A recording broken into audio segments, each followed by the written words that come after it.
तर मग ते तिथं त्या स्ट्रेचरवरती पडलेले होते ते डेड बॉडी. हां.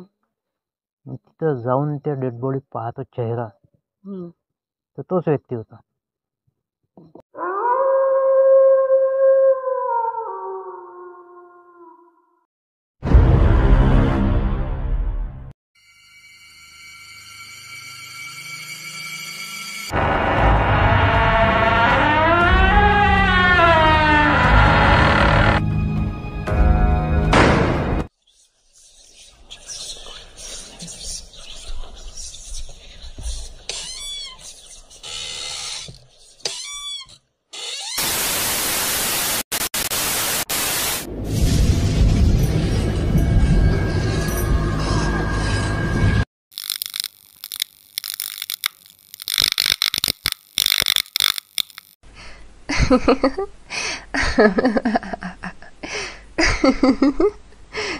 नमस्कार मित्रांनो, आज पुन्हा एकदा तुमचं थरारक अनुभव स्टोरीज या चॅनलवरती मी तुमचं स्वागत करतो.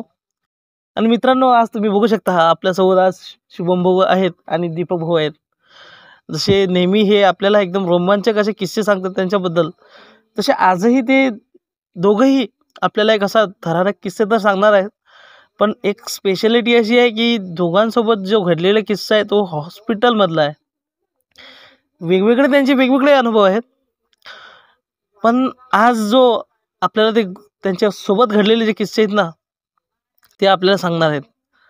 तर मित्रांनो, आपण सर्वात आधी सुरुवात करू आपण शुभम भाऊपासून. आज शुभम भाऊ त्यांच्यासोबत झालेला हॉस्पिटलमधला आपल्याला किस्सा सांगणार आहेत. नमस्कार मित्रांनो, मी शुभम कपाटे.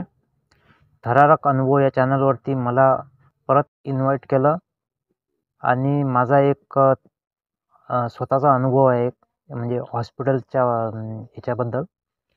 तर सुरुवात अशी झाली होती की लॉकडाऊन लागलं होतं आपल्या सर्वांना माहिती आहे लॉकडाऊन लागलं होतं तेव्हा. हो. तेव्हाची गोष्ट आहे की माझा एक जो जॉब होता तो सुटून गेला, म्हणजे कामच नाही उरलं माझ्याजवळ. अच्छा. तर मी मग जॉबसाठी इकडे तिकडे फिरायचो की बाबा जॉब कुठं भेटते का, आपण काय करायचं काय नाही करायचं. आता लॉकडाऊनमुळं माहिती आहे का सर्व ठप्प बसलेलं होतं, कुठं जायचं बी नाही यायचं बी नाही. तर मग एका ठिकाणून मला कॉल आला की बाबा जिथं म्हणजे मी पहिले व्हिजिट दिली होती की बाबा हॉस्पिटल होते. अच्छा.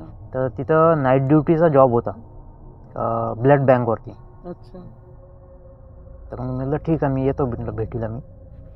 मी भेटीला गेलो. तिथं भेटीला गेल्यानंतर त्यांनी मला सांगितलं की बा रात्री 9 वाजता तुम्हाला यावं लागेल म्हणे ड्युटीवरती, आणि ते ब्लड बँक होती. अच्छा. 9 वाजता यायचं म्हणे आणि सकाळी 9 वाजता परत जायचं म्हणे. म्हणजे सकाळी 9 वाजता दुसरा तिथं येत जाय ड्युटी करणारा जो होईल, आणि माझी ड्युटी खतम झाल्यावर मग मी घरी जाईल. तर असं बोलणं झालं आमचं. पेमेंट वगैरे सर्व फिक्स झाली तिथं. तर माझा पहिला दिवस समजा, दुसऱ्या दिवसचा पहिलाच दिवस रात्री 9 वाजता मी तिथं गेलो जॉबवर. तर हॉस्पिटल होतं समजा खाली, आणि ब्लड बँक होती तिसऱ्या मजल्यावरती, आणि पूर्ण हॉस्पिटलचं मेजरमेंट सर्व स्टाफ वगैरे सर्व ICU वगैरे सर्व खाली होतं. त्याच बिल्डिंगमध्ये हॉस्पिटल सर्व खाली, आणि वरती ब्लड बँक होती. आणि दुसऱ्या मजल्यावरती समजा ऑपरेशन थिएटर वगैरे जे डॉक्टरचे ऑफिस आहेत, कॅबिन आहेत, ते दुसऱ्या मजल्यावरती. अच्छा. आणि तिसऱ्या मजल्यावरती होतं ते ब्लड बँक. त्या ब्लड बँक म्हणजे असं एका कोपऱ्यामध्ये ब्लड बँक होती ते, आणि ब्लड बँकच्या समोर पूर्ण एकदम मोठा हॉल होता. अच्छा. म्हणजे जे पेशंटच्या सोबत जे नातेवाईक येतात का नाही, की त्यांना बसायसाठी वगैरे इकडून तिकडून खुर्च्या वगैरे ठेवलेल्या होत्या. आणि 9 वाजताच्या नंतर त्या हॉलमध्ये कोणीच नाही राहत. म्हणजे 9, 10, 11 एक मिनिमम झाली गोष्ट. 12 वाजेपर्यंत त्या हॉलमध्ये कोणीच नाही राहत. म्हणजे मी फक्त मी एकटा. म्हणजे अशी आमची ब्लड बँक, आणि मी तिथे एकटाच बसलेला ब्लड बँकमध्ये. आणि ब्लड बँकच्या समोर पूर्ण हॉल पूर्ण टोटल खाली. म्हणजे आपल्याला कोणासमोर बोलायचं बी आहे तर आपल्याला खाली जावं. नाईटमध्ये असं आहे की बाबा ब्लड बँकमध्ये माहिती आहे का, इमर्जन्सी पेशंट जर आला तर एक तर ॲक्सिडेंटवाला येते किंवा एक तर हार्ट अटॅकवाला येते, दुसरं तर कोणी येत नाही. तर ब्लड फक्त ॲक्सिडेंटवाल्याला लागते. बाकीच्यांना कोणाला लागत नाही. तर वरती यायचे चान्सेस रातच्यानं एकदम कमी राहतात रात्री. आता मी ब्लड बँकमध्ये बसलेला अच्छा. आणि 12च्या नंतर ते कंपाऊंडर येते वरती, टोटल हॉलचे लाईट बंद करून चालला जात. फक्त माझी ब्लड बँक आणि ब्लड बँकमध्ये एकच लाईट चालू आणि टोटल माझ्यासमोर पुरा हॉलमध्ये पुरा अंधार किट. मला भीती नव्हती वाटत तिथं? म्हणजे भीती म्हणजे पहिला दिवस मला असा गेला की आता मला समोरच्यानं सांगितलं होतं की बा तुमचं काम एवढं आहे म्हणजे फक्त जर पेशंटचं नातेवाईक कोणी आले ब्लड घ्यायला तर त्यांना फक्त ब्लड द्यायचं आणि तुम्ही तुमचा आराम करायचा. पहिल्या दिवशी मी रात्रभर असं बसून राहिलो. मोबाईल पाहिला पण मोबाईलची बॅटरी पण लो झाली. रात्रभर मला झोपही नाही काहीच नाही. म्हणजे दुसरा दिवस आला, दुसरा दिवस पण मी तसंच. तिसरा दिवस आला, तिसऱ्या दिवशी पण तसंच. आता 2-4 एक आठवडा निघून गेला. म्हणजे भीतीत किंवा हे कसं काय आहे, मला ती कोणी बोलायला बी नाही, काही नाही. मी कसं करू आता? तर एक आठवड्यानंतर मग मी ब्लड बँकमध्ये म्हणजे 1 ते 1:30 वाजताची गोष्ट आहे. अच्छा. मोबाईल पाहत होतो मी इथं बसून. तर एक पेशंट आला इथं. किती वाजता? पेशंट नाही म्हणजे तो स्वतःच होता. तो पेशंट म्हणा का स्वतःच म्हणा त्याला. तो आला तर म्हणे मला ब्लड पाहिजे म्हणे आणि हे चिठ्ठी द्या म्हणे. म्हणजे त्यांनी चिठ्ठी मला दिली अशी. तर मी चिठ्ठी पाहिली, ते बी पॉझिटिव्हची. अच्छा. तर मग मी चेक केली. ते म्हटलं बी पॉझिटिव्ह तर सध्या अवेलेबल नाही, पण मी तुम्हाला अरेंज करून देऊ शकतो दुसऱ्या ब्लड बँकमधून. मग मी कॉल लावला दुसऱ्या ब्लड बँकला. म्हटलं बसा, म्हटलं 2 मिनटं खुर्चीवरती. ते बसले. तर मी कॉल लावला.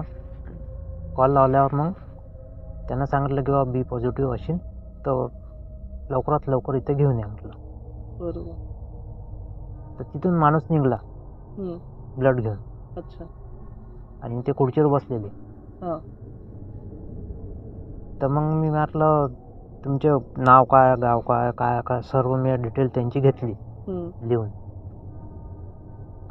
आणि मग मी त्यांना म्हटलं की बा एवढे पैसे जमा करा तुम्ही. अच्छा. मला मी ब्लड देऊन देतो म्हटलं. ते म्हणे ठीक आहे म्हणे, मी देतो म्हणे. मी नातेवाईकात म्हणे माझ्या बाजूला बसले म्हणे, मी घेऊन येतो म्हणे पैसे. तो माणूस माझ्याकडून पैसे आणायला चालला गेला. मी त्याची डिटेल पूर्ण लिहून घेतली. लिहून घेतल्यानंतर मग मी त्याची वाट पाहत बसलो. माझा दुसरा ब्लड बँकचा माणूस तिथं येऊन ब्लड देऊन दिलं त्यानं माझ्याजवळ. आणि मी त्याची वाट पाहत बसलो, पण तो आला नाही. मग मी म्हटलं हा आला का नाही. त्याच्यासाठी मी कमीत कमी 3 वाजेपर्यंत जागी राहिलो. अच्छा. मोबाईल पाहत. म्हटलं आता येईन, मग येईन, एमर्जन्सी आहे म्हणून. तो आला नाही. मग मी तिसऱ्या मजल्यावरून खाली आलो, म्हणजे दुसऱ्या मजल्यावरती. म्हटलं काय आहे, पेशंट होती आहे का नाही आहे, कोण आहे नातेवाईक, त्यांना भेटून विचारून घेतो म्हटलं. मी ब्लड देऊन देतो. कामच काय म्हटलं तिथं आता. तर मी खाली आलो. मग मी विचारलं कंपाऊंडरला, म्हटलं अशी की आहे म्हटलं, तर पेशंट आला होता का. नाही हो म्हणे आला होता म्हणे. तर तो पेशंट म्हणजे त्या वॉर्डमध्ये आहे म्हणे, तिकडे जा म्हणे, त्याचे नातेवाईक सर्व तिकडे आहेत म्हणे. मग मी त्या वॉर्डमध्ये गेलो. वॉर्डमध्ये गेल्यानंतर तो पेशंट ऑलरेडी वारलेला होता. म्हणजे ते मला कधी माहीत पडलं माहिती आहे का. म्हणजे कंपाऊंडरनं मला सांगितलं की तो पेशंट जो आहे म्हणे तो आपल्या एंटर केल्याबरोबर तुमचा वारलेलाच होता तो दवाखान्यात आल्यावर. तर मग मी त्याच्या नातेवाईकाला भेटलो आतमध्ये जाऊन की बा पेशंट कोणीतरी आलं होतं वरे, ब्लड मागत जा, कोण आहे काय. तर म्हणे नाही म्हणे आमचा पेशंट तर म्हणे ऑलरेडी वारला म्हणे. डॉक्टरनं दवाखान्यात आणल्याच त्याला डेड घोषित केलं म्हणे. तर मग ते तर त्या स्ट्रेचरवरती पडलेले होते ते डेड बॉडी. तिथं जाऊन त्या डेड बॉडी पाहतो चेहरा, तर तोच व्यक्ती होता. जे मा अंगाचं असं पाणी पाणी झालं तिथं. मला सुचे नाही मी काय करू आता. त्याच्यानंतर मग मी तेव्हाच वरती गेलो हम्म. आणि तिथून मग चार्जर घेतला, मोबाईल घेतला, परत खाली आलो. हां. आणि तिथं त्या मॅनेजर बी तिथं हजर नव्हता. हम्म. आणि तिथं जो होता त्यांना म्हटलं बा मला मॅनेजरचा नंबर द्या म्हटलं. हम्म. त्यांना कॉल केला मी, म्हटलं मला हे जॉब ठेवायचा आहे म्हटलं इथं. हम्म. मला इथं कामच नाही करायचं म्हटलं आता. म्हणजे एवढा थरारक अनुभव माझ्यासोबत झाला, म्हणजे असं की सांगण्यात सोपं वाटतंय, पण ते स्वतःच्या सोबत घडलं का नाही हां. की ते एवढं म्हणजे अंगावर असे काटे येतात भयंकर. नमस्कार, माझं नाव दीपक. आजची जी स्टोरी आहे तर ती हॉस्पिटलमधलीच आहे. की माझा भाऊ जो आहे मोठा, हम्म. तर तो शेतामध्ये फवाऱ्याचं काम करतो. अच्छा. तर शेतावाले जे आहेत मालक लोक, हम्म. तर ते त्यांना औषधी देऊन देतात आणि माझा भाऊ ते फवारण्याचं काम करत असतो. तर ती औषधी उघडता ती अशी एकदम अशी उडली, त्याच्या तोंडावरती ती उडली. तर ती तोंडामध्ये गेली त्याच्या थोडीफार. अच्छा. तर मग त्याला ते चक्कर वगैरे येत होते. हम्म. तर त्याला आम्ही म्हणजे त्यानं आधी तर सांगितलंच नाही की बा असं झालं म्हणून. त्याला बरं वाटलं, त्याला वाटलं झालं हे ठीक. हम्म. पण जसा जसा वेळ गेला ते तसं त्याला त्याचा त्रास व्हायला लागला. मग त्याने सांगितलं की असं असं झालं होतं. मग आम्ही सगळेजण घाबरलो, मी, माझी आई. मग आम्ही त्याला घेऊन हॉस्पिटलमध्ये गेलो. हॉस्पिटलमध्ये त्याला नेलं आम्ही. तर मग त्याला त्या नळ्या वगैरे टाकल्या डॉक्टर लोकांनी. हम्म. की डॉक्टर लोकांना वाटलं की बा स्वतःहून घेतलं की मग काय. म्हणलं स्वतःहून नाही घेतलं, ते झाकण उघडता ते उडलं ते. तर मग मी डॉक्टर लोकांना सांगितलं की बा असं ते उडलं, त्याने घेतलं वगैरे काही नाही. आधी डॉक्टर असं काही असलं की डॉक्टर लोक पोलीस कंप्लेंट करायला लावतात, त्यानंतरच मग हात लावतात ते.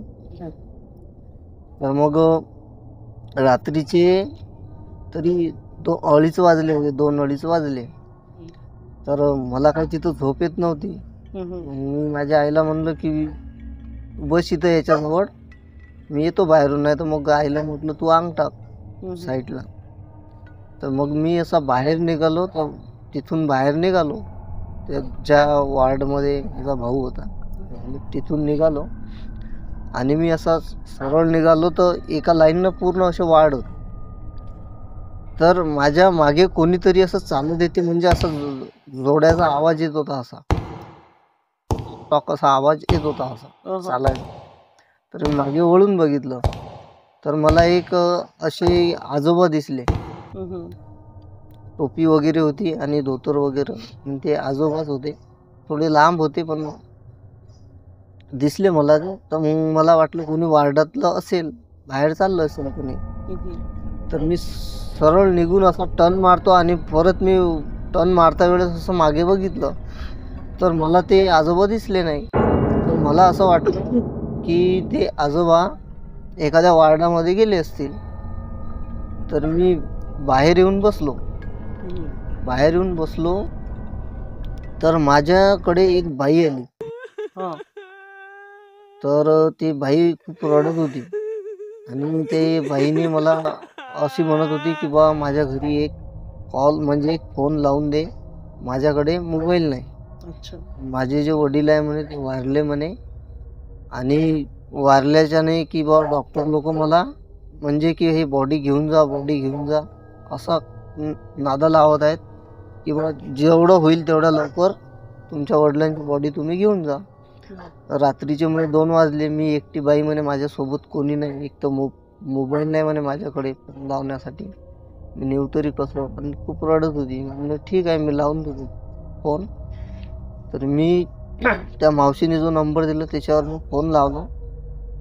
तो फोन त्यांच्या मुलाने उचलला आणि त्या मावशीबाई त्यांच्या मुलाशी बोलल्या. रडत सांगत होत्या की मग आजोबा वारले. तर मग त्या मावशींना विचारलं की आता यांना कसं नेता तुम्ही, डॉक्टर लोक तर जास्त वेळ इथं ठेवू नाही देतील. तर मग त्या मावशीबाईंना म्हणजे असं सुचत नव्हतं काही की नेमकं करावं काय. तर मग हॉस्पिटलच्या बाहेर ॲम्ब्युलन्स होत्या उभ्या. मी त्या ॲम्ब्युलन्सकडे त्या मावशीला घेऊन गेलो. ॲम्ब्युलन्सवाल्याचा ॲम्ब्युलन्सवरती नंबर असतो लिहिलेला, त्याच्यावर मी कॉल केला, त्याला बोलवून घेतलं, भाडं ठरवून घेतलं. आणि ज्यावेळेस मी त्या मावशीचे जे वडील होते ते वारले होते, त्यांना मग ते मावशी म्हणे मग थोडी मदत करू लाग की टाकू लाग मला गाडीमध्ये. म्हणलं ठीक आहे. तर मी गेलो. तर मी त्या मावशींना हे विचारलं की मावशी, आजोबा तर मला आत्ता दिसले वार्डात, माझ्या पाठीमागे चालत म्हणजे येत होते. तर ते मावशी रडत रडत म्हणत होती, नाही माझे वडील 12 वाजता वारले. म्हणजे तुला कशी दिसली. आणि मी ते स्पष्टपणे बघितलं त्या आजोबांना की माझ्या मागे आहेत म्हणून. तर मग ते त्यांना ती डेड बॉडी उचलून आम्ही ॲम्ब्युलन्समध्ये टाकली. पण त्यावेळेस माझे सगळे हातपाय असे हालत होते. एवढं होऊन पण तुम्ही ते हा उचलू लागली, लागले. ॲम्ब्युलन्समध्ये टाकली. माझे हातपाय हालत होते. आणि तिथून परत त्या वार्डामध्ये जायचं जिथं माझा भाऊ ॲडमिट होता. तर माझी हिंमत नाही झाली परत जायची. तर मी दिवस निघेपर्यंत तिथं बाहेरच उभं होतो हॉस्पिटलची. मित्रांनो, तुम्ही आमच्या दीपक भाऊंची आणि शुभम भाऊंची ह्या जो रिअल फॅक्ट आहे हा तुम्हाला कसा वाटला हे आम्हाला कमेंटमध्ये सांगाल. आणि मित्रांनो, आम्ही हे सर्व हा जो चॅनल आहे असं फक्त आणि फक्त तुमच्यासाठी आहे. आणि तुम्हाला तुमच्यापर्यंत अशा निरनिराळ्या वेगवेगळ्या असे लोकांचे अनुभव तुम्हाला सांगण्यासाठी हा उपक्रम म्हणा किंवा एक चॅनल म्हणा, हे फक्त त्याच्यासाठीच काढलेलं आहे. त्यासाठी आणि तुम्ही सर्वांनी व्हिडिओ आमचा पूर्ण बघितला त्यासाठी सर्वांना थँक्यू. मित्रांनो, चॅनल सबस्क्राईब करा, कमेंट करा, लाईक करा आणि सांगा आम्हाला तुम्हाला कसा वाटला आमची व्हिडिओ. Thank you very much.